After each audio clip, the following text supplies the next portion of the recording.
Good evening. Good evening ma'am.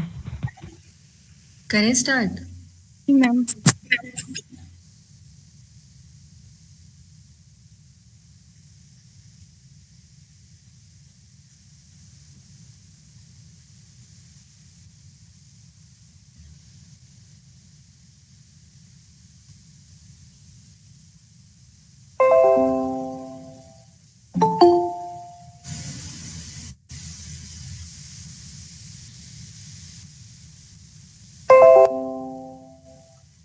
देखो, अब हम क्या करेंगे। अगर मेरे को नॉन लीनियर अलजेब्रिक इक्वेशन को सॉल्व करना है तो कैसे करेंगे। ठीक है, हमने सबसे पहले करा था, ध्यान है थोड़ा बहुत, इक्वेशंस के रूट्स निकालने थे। जैसे इक्वेशन बनाई थी एक्स स्क्वेयर माइनस का 4, तो ये वाला कोफिशिएंट होता है एक्स स्क्वेयर का, ये होता है हमारा एक्स का, ये होती है हमारी कांस्टेंट टर्म। तो यहाँ से हमारी इक्वेशन जनरेट होगी। हमने क्या किया था, रूट्स की कमांड लगा के क्या निकाले थे, इस इक्वेशन के रूट्स निकाले थे। ठीक है, इसके रूट्स आ गए थे। अब देखो, जो ये इक्वेशन है ये नॉन लीनियर ही तो है ना। अब एक और तरीका भी है नॉन लीनियर इक्वेशंस को सॉल्व करने का, वो होता है एफ सॉल्व। ठीक है, एफ सॉल्व की कमांड को हम यूज करते हैं नॉन लीनियर अलजेब्रिक इक्वेशंस को सॉल्व करने के लिए। ठीक है, अब सबसे पहले इसके लिए हमको क्या करनी पड़ेगी, एक न्यू स्क्रिप्ट बनानी पड़ेगी। ठीक है, अब मैंने यहाँ से, जैसे मेरे पास दो इक्वेशंस हैं, दो इक्वेशंस को सॉल्व करना है, दोनों नॉन लीनियर है। पहली इक्वेशन है मेरी 2x1 minus x2 minus e की power minus x1 is equals to 0।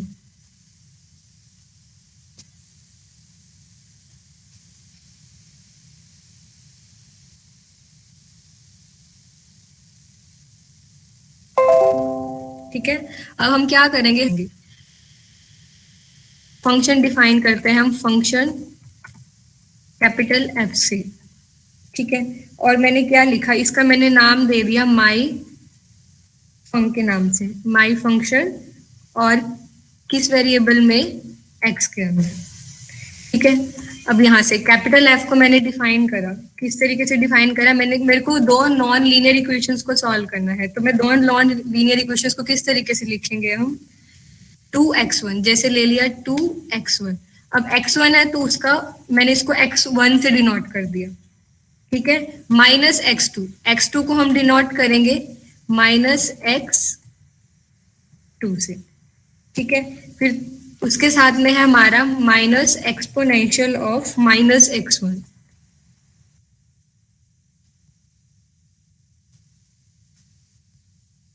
ठीक है, ये हमारी एक नॉन लीनियर इक्वेशन है। अब मुझे इसके साथ एक और नॉन लीनियर इक्वेशंस लेनी है और मुझे इन दोनों का सॉल्यूशन फाइंड आउट करना है, जैसे x1 और x2 की वैल्यू निकालनी है।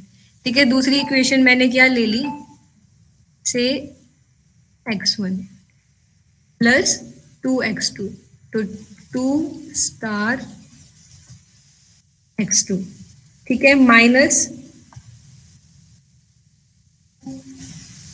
Exponent of minus x2।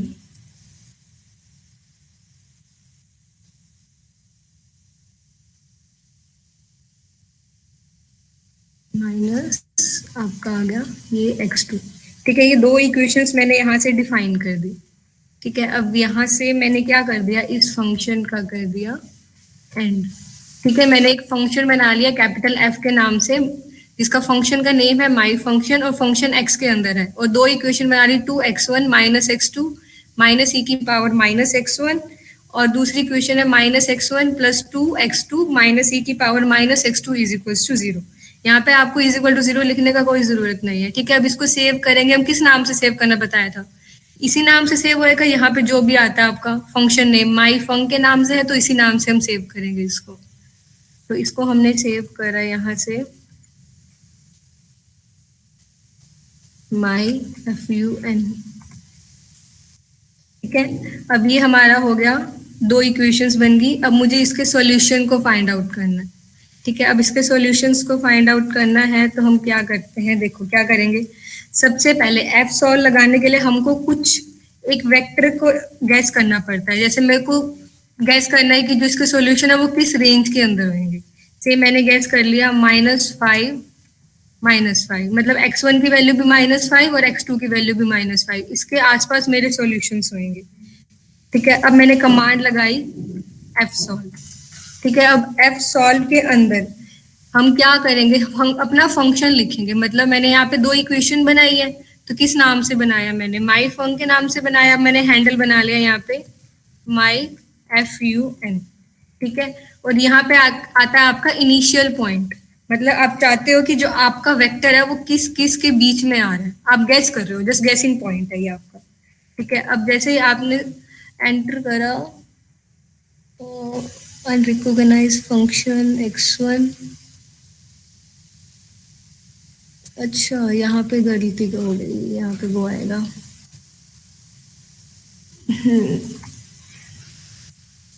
दोबारा सेव करते हैं इसको। ठीक है, अब क्या करते हैं, दोबारा सेम कमांड लगा के देखते हैं fsolve वाली। देखो हमारे पास सॉल्यूशन आ गई, ये x1 की वैल्यू और ये x2 की वैल्यू। क्लियर है? अब देखो इस टाइप से इक्वेशन को रीड करना थोड़ा डिफिकल्ट है। जैसे -2x1 था, मैंने यहाँ ब्रैकेट में 1 लिखा, -x2 था, ब्रैकेट में 2 लिखा। तो अगर इस टाइप से इक्वेशन को रीड करना डिफिकल्ट है तो हमारे पास एक और मेथड भी होता है इस फंक्शन को लिखने का। ठीक है, अब वो मेथड क्या है, देखो मैंने क्या डिफाइन करा।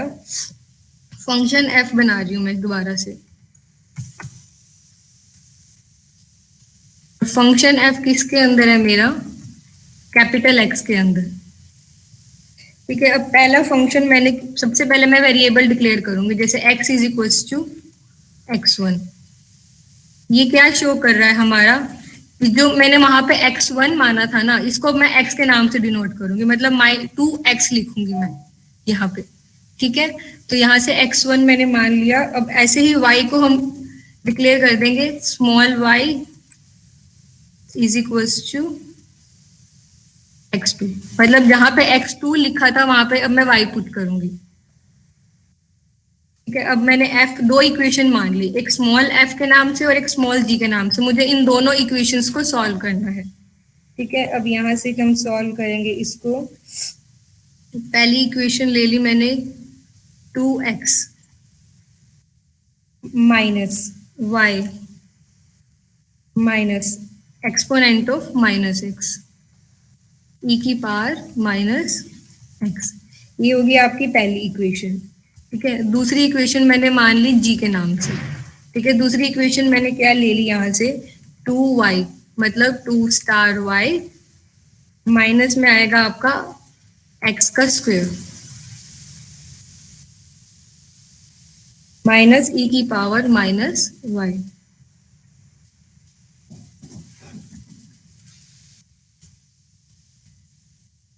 ठीक है, अब मैंने कैपिटल F को जो माना है उसको एक्सप्लेन भी करना पड़ेगा ना, कैपिटल F है क्या मेरा। इक्वेशन कौन कौन सी है, इक्वेशन है मेरी F और G। ठीक है, अब ये हो गया हमारा फंक्शन रेडी। अब हम कर देंगे इसका एंड।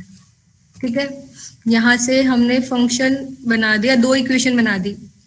अब यहाँ जहाँ पे मैंने x1 x2 लिए थे ना, यहाँ पे मैंने उनको डिक्लेयर करके x1 को मान लिया स्मॉल x और x2 को मान लिया y। इससे हमारी जो इक्वेशन हम इजीली इसको रीड कर सकते हैं। अब इसको हम कर देंगे सेव। किस नाम से करना पड़ेगा, जो हमारा फंक्शन का नेम है। यहाँ पे हमारा फंक्शन का नेम क्या है, स्मॉल f, तो स्मॉल f के नाम से हम इसको क्या करेंगे, सेव करेंगे। ठीक है, अब यहाँ से ये हमारा हो गया सेव। ठीक है, अब इस पे हमको सॉल्व करना है। फिर से मेरे को इनिशियल वेक्टर लेना पड़ेगा, अपना गैस करना पड़ेगा। जैसे मैंने ले लिया -5 to -5, मतलब x की वैल्यू भी -5, y की वैल्यू भी -5। ठीक है, अब हम सॉल्व करते हैं, f सॉल्व। f हमने f के नाम से माना था, हमने वहां पे हैंडल लेके किया था। अब यहाँ पे इस तरीके से भी फंक्शन को कॉल कर सकते हो। ठीक है, ये हमारा हो गया इनिशियल वेक्टर और यहाँ से हम इसको सॉल्व करेंगे। तो देखो ये जो वैल्यूज आ गई, x की वैल्यू आ गई, ये आपकी y की वैल्यू आ गई। क्लियर है, समझ में आ रहा है सबको, या कोई सुन रहा है, सारे चले गए वो। Yes ma'am. क्लियर है?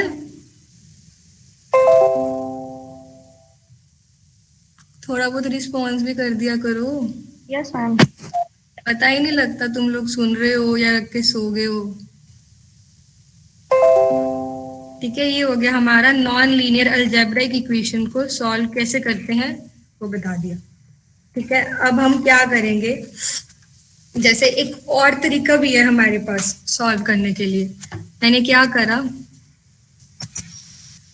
एक्स और वाई मान ली हमारे सिंबॉलिक वेरिएबल। ठीक है, अब क्या करना है, मेरे को सॉल्व करना है दो इक्वेशन को। तो मैंने क्या लगाया, सॉल्व की कमांड लगाई। ठीक है, अब दो इक्वेशंस लिखनी है तो इसको हम स्क्वायर ब्रैकेट में लिखेंगे। पहली इक्वेशन है मेरी से एक्स का स्क्वायर प्लस आपका आ गया वाई का स्क्वायर इज इक्वल्स टू 20। ठीक है, ये होगी हमारी फर्स्ट इक्वेशन। ठीक है, अब सेकंड इक्वेशन भी हम लिखेंगे y is equals to X square. ठीक है, अब मैंने साथ में कुछ कंडीशंस भी दे दी, जैसे x मेरा ग्रेटर देन 0 होना चाहिए और जो y की वैल्यू है वो मेरी क्या होनी चाहिए, वो भी ग्रेटर देन 0 होनी चाहिए। ठीक है, ये दो इक्वेशंस लिख दी मैंने यहाँ पे। अब मुझे इस इक्वेशन को सॉल्व करना है x और y के लिए, तो हम क्या लिखेंगे यहाँ पे x, y। तो यहाँ से हम इसके सॉल्यूशन फाइंड आउट करेंगे। देखो सॉल्व हो गया, x की वैल्यू आ गई हमारी 2, y की वैल्यू आ गई हमारी 4 और इस कंडीशंस को भी ये सेटिस्फाई कर रही है। क्लियर है? कंडीशन ना देते तो अलग अलग वैल्यूज और भी आ जाती। अब हम एक कमांड होती है हमारी F0 कमांड। F0 कमांड का हम यूज करते हैं एक इक्वेशन को सॉल्व करने के लिए। ठीक है, जैसे मैंने एक फंक्शन बना माना, एक इनलाइन फंक्शन बनाया मैंने।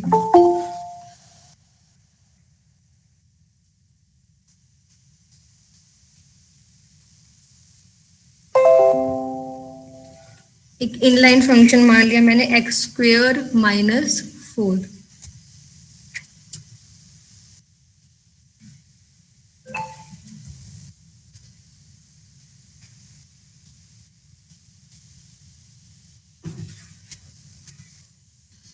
ये मेरा फंक्शन जनरेट हो गया। ठीक है, अब मुझे इसकी जीरोस को फाइंड आउट करना है, तो हम क्या करेंगे, F0 कमांड का यूज करेंगे। F0 मेरे कौन सा फंक्शन माना है, स्मॉल f से। ठीक है, अब यहाँ पे आता है आपकी इनिशियल पॉइंट, मतलब आपको किस नंबर के पास आपको उसकी वैल्यू चाहिए। ठीक है, जैसे मेरे को चाहिए -1 के पास जो वैल्यू आ रही है वो वैल्यू चाहिए। तो देखो यहाँ से ये आउटपुट क्या दे देगा, -2। मतलब -1 के पास कौन सी वैल्यू आ रही है, इस इक्वेशन का जो सोल्यूशन है वो कौन सी है, -2। अगर हम बिना इसको रख के अप्लाई करते हैं, मतलब पॉइंट नहीं देते, सिर्फ इसको सॉल्व करते हैं, और नहीं देना पड़ेगा आपको, दो इनपुट आर्ग्यूमेंट्स देने पड़ेंगे। ठीक है, अब देखो, अब हम यहाँ से इसकी स्क्रिप्ट भी बना सकते हैं। यहाँ से मैंने एक और नई स्क्रिप्ट बनाई, एक फंक्शन मान लिया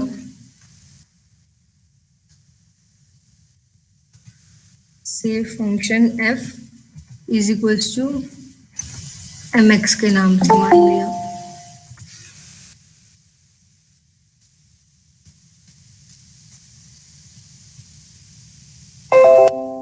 ठीक है, और कैपिटल F को मैंने किस तरीके से डिफाइन करा है, हमारा आएगा एक्स स्क्वेयर माइनस 4।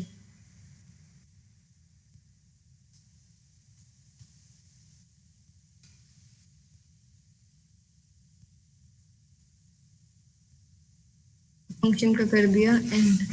अब इसको सेव कर लेंगे m के नाम से।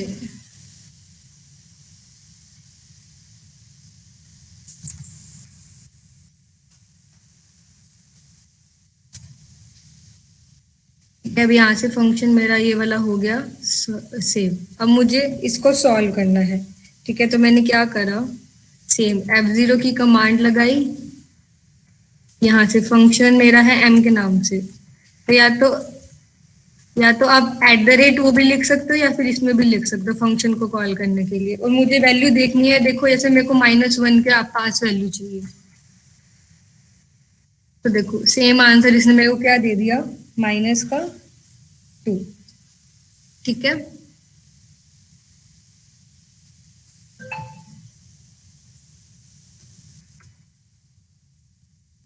अब हम सॉल्व करेंगे second order non linear differential equations को।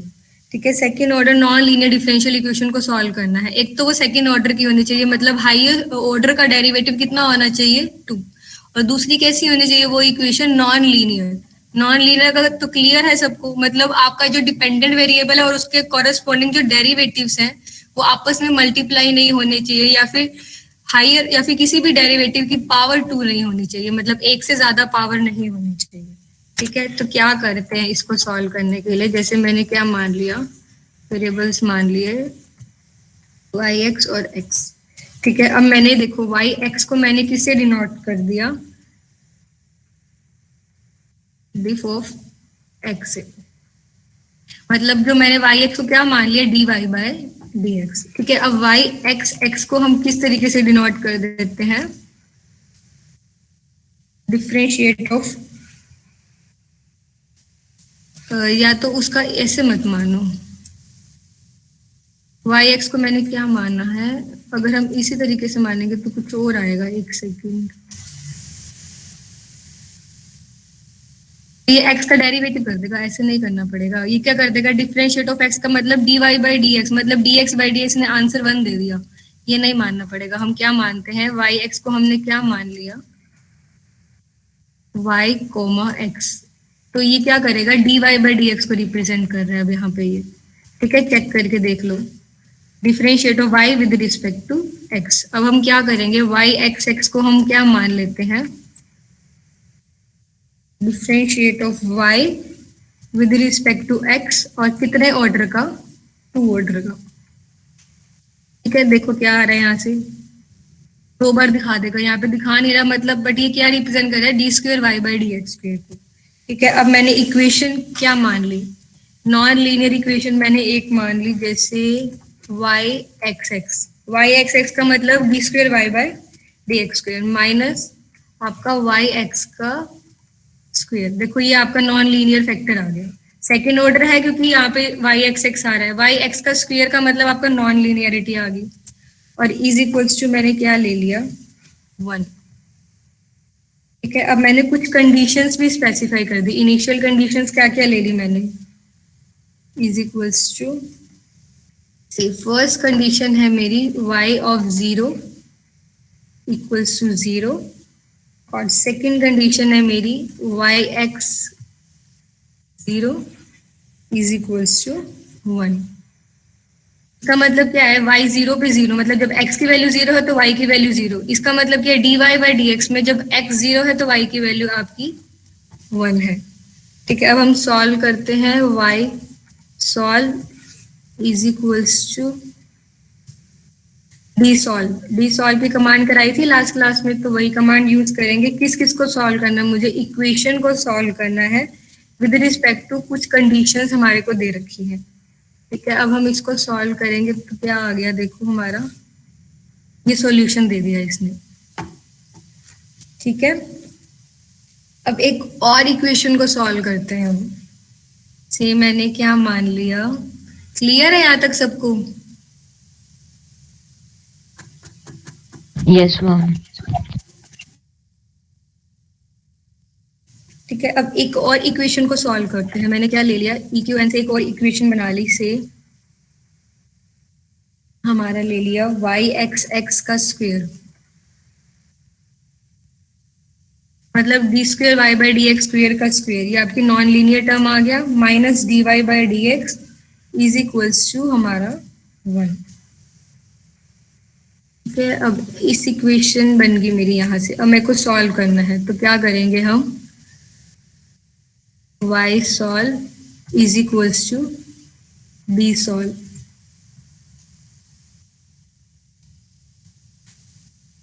इक्वेशन को सॉल्व करना है मेरे को यहाँ से, तो देखो यहाँ से आपका ये इक्वेशन सॉल्व होगी। अब मेरे को अगर मैं इनिशियल कंडीशन भी लगाना चाहूँ तो उसमें भी आप सेम वही तरीका आप अप्लाई कर सकते हो, जैसे y solve is equals to, ये आपका आ गया d सॉल्व, और आपको सॉल्व करना है इक्वेशन को विद रिस्पेक्ट टू कंडीशंस आपके पास दे रखी हैं, जो हमने पहले कंडीशंस ली थी वही कंडीशंस थे विद रिस्पेक्ट टू। तो देखो यहाँ से सॉल्यूशन आ गया, आपके कांस्टेंट्स की भी वैल्यू निकल गई।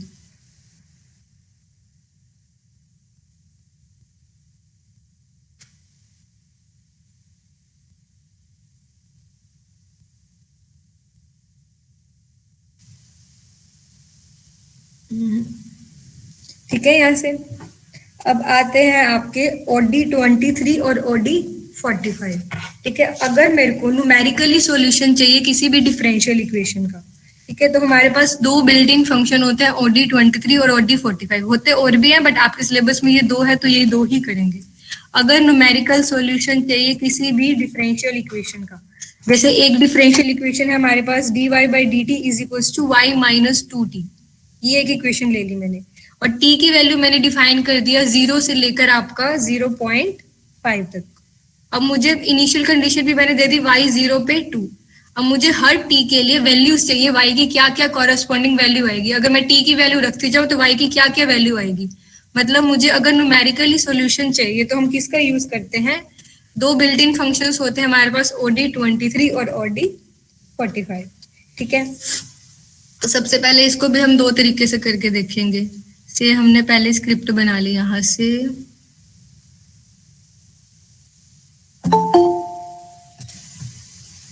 इतना लेट लेट क्यों आते हैं भाई।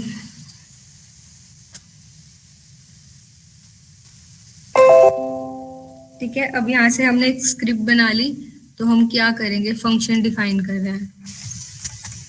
से फंक्शन f के नाम से मैंने क्या बना दिया, माई के नाम से बना दिया मैंने एक फंक्शन, किस किस के अंदर, t और y के अंदर। ठीक है, अब यहाँ से हम डिफाइन कर देंगे, कैपिटल F है क्या हमारा, y माइनस 2t। ठीक है, ये हमारा इक्वेशन है।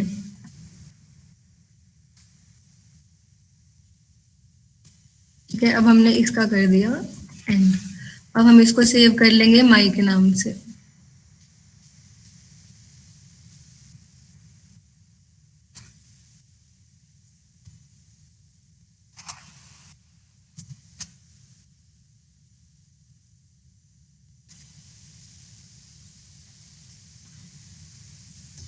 यहाँ से हमारा जो फंक्शन है वो सेव हो गया। ठीक है, अब हम क्या करेंगे, देखो ये आता है हमारा टी वाई, इसका मतलब क्या है, जो t है हमारा यहाँ पे वो इंडिपेंडेंट वेरिएबल है और y हमारा डिपेंडेंट वेरिएबल है। इक्वेशन क्या बताई थी मैंने स्टार्टिंग में, dy by D T is equal to Y minus 2t। t हमारा इंडिपेंडेंट वेरिएबल और y मेरा कौन सा है, डिपेंडेंट वेरिएबल। ठीक है, अब मैंने इसको सॉल्व करना है इस इक्वेशन को, तो क्या लगाएंगे हम, ओडी 23 की कमांड लगाएंगे। ठीक है, अब फंक्शन को कॉल करते हैं, फंक्शन मेरा माई के नाम से है तो मैंने माई के नाम से कॉल कर दिया। ठीक है, फिर यहाँ पे आता है आपका टी स्पैन।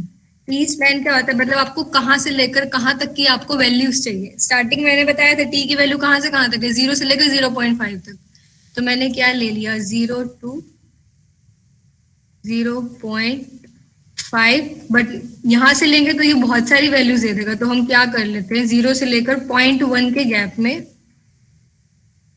वैल्यूज ले ली मैंने ये। ठीक है, तो मतलब यहाँ से हो गया हमारा टी स्पैन रेडी।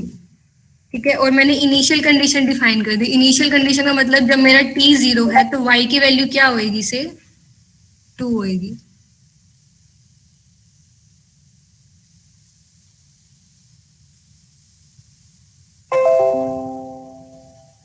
तो यहां से इसको हम सॉल्व करते हैं। ओमा ने लगाया,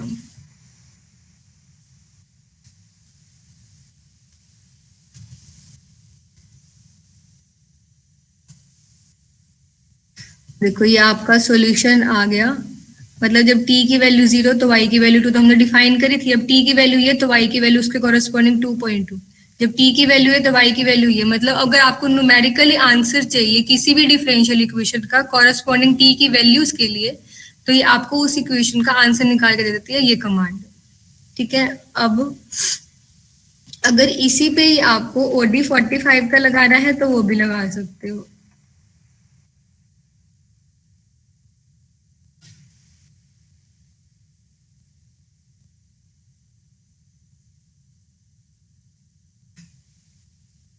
देखो आंसर इससे भी मिल जाएगा। ठीक है, अब एक और फंक्शन है, यहाँ पे मैंने यहाँ से फंक्शन को स्क्रिप्ट विंडो में बनाया था, अब हम एक और तरीके से भी फंक्शन को डिफाइन कर सकते हैं। मैंने मान लिया f1 is equals to anonymous function बना लिया मैंने यहाँ से। ये है एनोनिमस फंक्शन है मेरा टी और वाई के अंदर। टी हमारा डिपेंडेंट इंडिपेंडेंट वेरिएबल है और वाई मेरा यहाँ से है डिपेंडेंट वेरिएबल। और इक्वेशन मैंने बना दी इन दोनों के अंदर वाई माइनस टू की, यही इक्वेशन थी हमारी। तो ये इक्वेशन बन गई हमारी। ठीक है, यहाँ से मेरा फंक्शन हैंडल बन गया। ठीक है, अब सॉल्व करना है हमारे को। यहाँ पे आपको ये चीज चेंज करनी पड़ेगी अब, क्योंकि जब हमारा फंक्शन है वो f1 के नाम से है, तो यहाँ पे हमको क्या लिखना पड़ेगा, f1।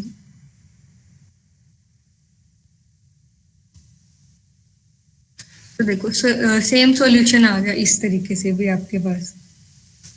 क्लियर है? ओडी 45 का लगाना है तो वो भी लगा लो। 45 का तो हमने कर लिया, 23 का करना है तो वो भी कर लो।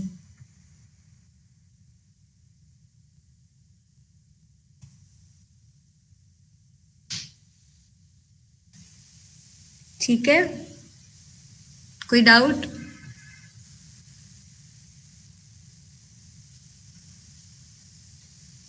यहाँ तक किसी को कुछ पूछना है? No. ओके ठीक है। अब ओडी 23 और ओडी 45 होते तो दोनों ही सेम चीज के लिए ही है, पर दोनों में डिफरेंस क्या है कि ओडी 45 जो होता है ना हमारा, वो बेटर होता है उससे। किससे बेटर होता है? ओडी 23 से। किस वे में? क्योंकि ओडी 45 एक्यूरेसी ज्यादा होती है ओडी 45 के अंदर। यहाँ पे आपको सेम दिख रहा है क्योंकि इक्वेशन बहुत सिंपल ली थी हमने, बट ये ओडी 45 जो होता है वो मोर एक्यूरेट होता है। बट एक्यूरेसी है, एक्यूरेसी इसकी कैसी आती है? क्योंकि इसके स्टेप्स ज्यादा होते हैं सॉल्व करने के लिए, इसलिए ये स्लोअर होता है ओडी 23 से। ठीक है, अगर स्टेप ज्यादा होंगे तो इसलिए वो स्लो काम वर्क करता है हमारा।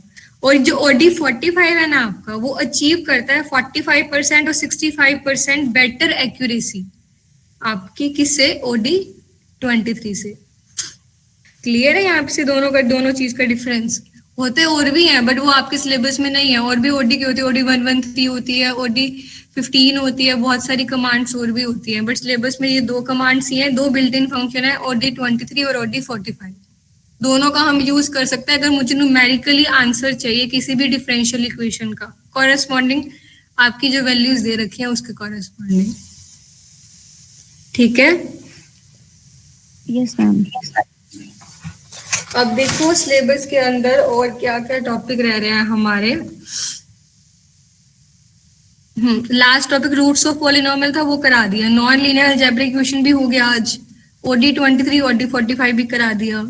Second order non linear ODE के भी एग्जांपल्स करा दिए। फर्स्ट वाली कल कर ली थी। न्यूमेरिकल इंटीग्रेशन हो चुका आपका, डाटा एनालिसिस स्टैटिस्टिक्स भी हो गया, इंटरपोलेशन भी हो गया। अब आती है लीस्ट स्क्वायर कर्व फिटिंग और जनरल नॉन लीनियर फिट्स। अब हमने उस दिन पॉलीफिट की कमांड करी थी, वहां पे हमने दो तरीके किए थे, एन की वैल्यू 1 लेके 2 लेके। अगर एन की वैल्यू क्या थी हमारी, जो हम पोलिनोमियल को फिट कर रहे हैं उसकी 1 डिग्री की पोलिनोमियल थी ना। ऐसे पॉलीफिट क्या किया था हमने, जैसे ध्यान हो किसी को तो, जैसे एक्स की वैल्यू थी, मैंने क्या क्या ली थी से 1 2 3 4 एंड 5। वाई की भी सेम, जितने एक्स की वैल्यू उतनी आपकी वाई की होनी चाहिए। ये 2 4 6 8 और 10। ठीक है, अब हमने क्या किया था उस दिन, पॉलीफिट कमांड का यूज किया था। यहाँ आते हैं आपके एक्स की वैल्यूज, यहाँ आती है वाई की वैल्यू, और ये एन होता है जितने डिग्री की आपको पॉलिनोमियल चाहिए। अगर मैं 1 करूंगी तो ये कौन सी हो जाएगा, लीनियर। ठीक है, लीस्ट स्क्वायर कर्व फिटिंग में आ जाएगा। और नॉन लीनियर फिट का मतलब आपकी डिग्री 1 से ज्यादा हो जाएगी, तो आपका किसके अंदर आ जाएगा, वो नॉन लीनियर फिट के अंदर। क्लियर है? तो हो गया आपकी आज 3 यूनिट फिनिश। ठीक है, एक वो क्वेश्चन पूछ रहा था एनाटॉमी ऑफ ए प्रोग्राम। इसके अंदर वही आएगा कि आप प्रोग्राम को किस किस तरीके से लिख सकते हो। आपके नोट्स में दे रखे हैं, आप ध्यान से पढ़ना। क्लासरूम में जो नोट शेयर कर रखे हैं ना फर्स्ट यूनिट के मैम ने, उसके अंदर ये ऑलरेडी है। ठीक है,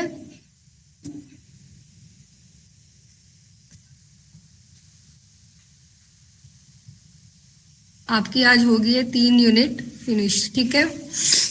अब करेंगे 4th यूनिट नेक्स्ट क्लास में। किसी को कुछ पूछना हो, कोई डाउट हो?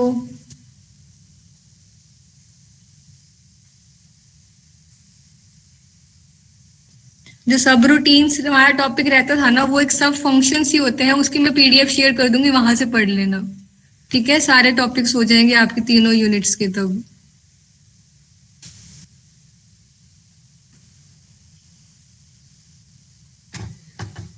अटेंडेंस दे दो अपनी अब। 2404 अंजलि। Present ma'am. 05 अंजलि।